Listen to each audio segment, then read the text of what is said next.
and we are happy that Kijisea results came out. That is grade 9 exams came out, and we are very happy with the results. Very happy indeed. We have 5 of our students, of our children getting 71 out of 72. That is very, very good. 5 out of 5 got 70 out of 72, and above 65, we got 65 and above.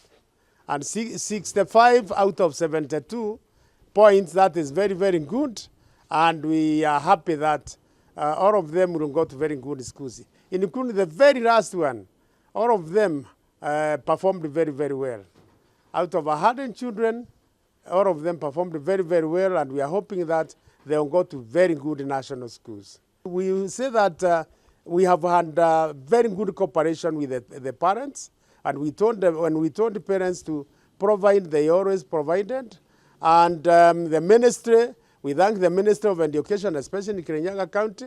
They have been coming to guide our teachers. They have been coming to counsel them, even talking to the boys and girls and encouraging them. So we thank them for that. I'm incredibly humbled to be here.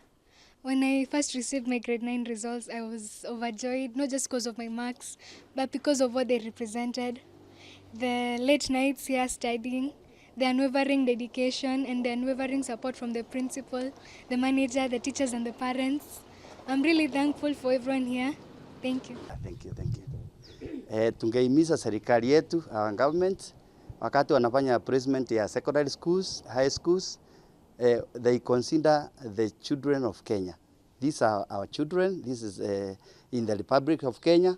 Wasichague hatu wale wako private schools na wale wengine wako public school.